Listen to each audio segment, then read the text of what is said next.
El colapso del transporte en la isla, el aumento y la prolongación de los apagones, limitaciones en operaciones bancarias y el caos en el sistema de salud son algunas de las consecuencias de la crisis sin precedentes en la que Cuba está inmersa por la racionalización del petróleo anunciado por el régimen castrense.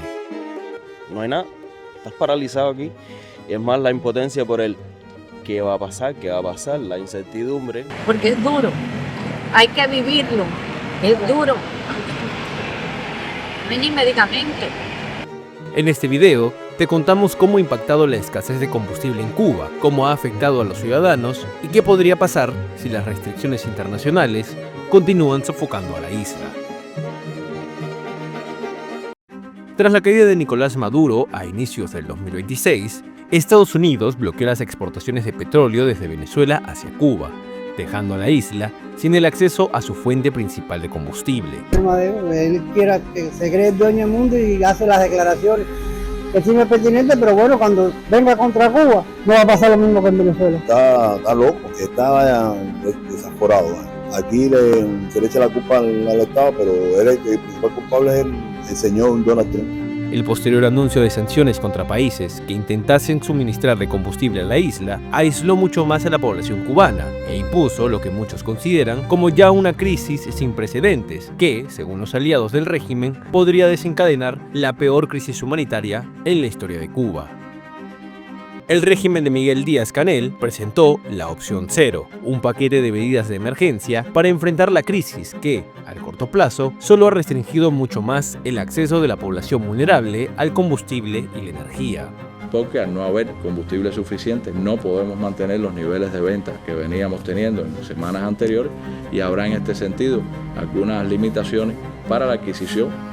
Durante la primera semana, la ausencia del petróleo impactó en diversos ámbitos de la vida cotidiana de los cubanos: racionalización extrema de recursos, cortes de electricidad más prolongados, colapsos en el sistema de la salud, el anuncio de no combustible para aviones en la isla, reducción de atención en el sistema bancario, escasez de alimentos, productos básicos, entre otros más.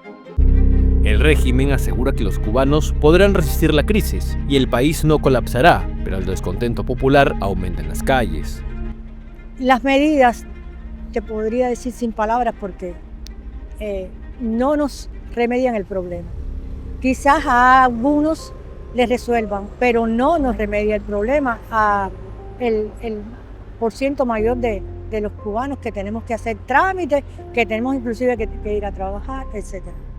Las medidas lo que me generan es inseguridad respecto a qué va a pasar con mi semestre universitario, cómo va a ser la situación de evaluaciones semipresencialidad mediante la plataforma EBEA, va a funcionar de verdad. Hay muchos estudiantes que viven en pueblos un poco recógnitos que nunca tienen corriente y si no tienen corriente no tienen conexión. Respuesta. El combustible ha sido un caos en este momento. Prácticamente son horas y horas de cola. Cuando no hay tenemos que buscar opciones. Esta situación recuerda a los ciudadanos aquella crisis de la década de los 90 tras la caída de la Unión Soviética. El gobierno ha implementado nuevas medidas que incluyen la descentralización y facilitación de importación de combustible por parte de empresas privadas, pero en la isla los ciudadanos aseguran que las medidas son insuficientes. Aliados como México y Rusia han condenado el bloqueo de Estados Unidos, responsabilizando a la administración Trump del riesgo de crisis humanitaria que afronta la isla. Porque no se puede ahorcar a un pueblo así, de esa manera.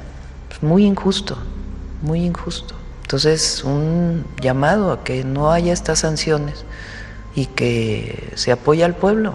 No tiene impacto aquí. Más bien, es muy injusto esta sanción que se está imponiendo a los países que vendemos petróleo a Cuba. Como se sabe, tras la captura de Maduro, Trump y su secretario de Estado Marco Rubio, quien es de origen cubano, han comenzado a presionar al gobierno de la isla. No está claro si, como en Venezuela, buscan forzar un cambio de liderazgo tras más de 60 años de un sistema sociocomunista del Partido Único. Antes de las presiones petroleras, ya Trump había incluido de nuevo a Cuba en la lista de países patrocinadores del terrorismo y revertido muchas de las medidas aperturistas tomadas por Washington en el 2015, a fines de la segunda presidencia de Barack Obama. La sensación de que va a pasar algo es compartida entre los cubanos dentro y fuera de la isla, pero es difícil de predecir ¿Qué será ese algo? Tras muchas décadas de impas político entre Washington y La Habana, donde los únicos que sufren son los mismos ciudadanos cubanos.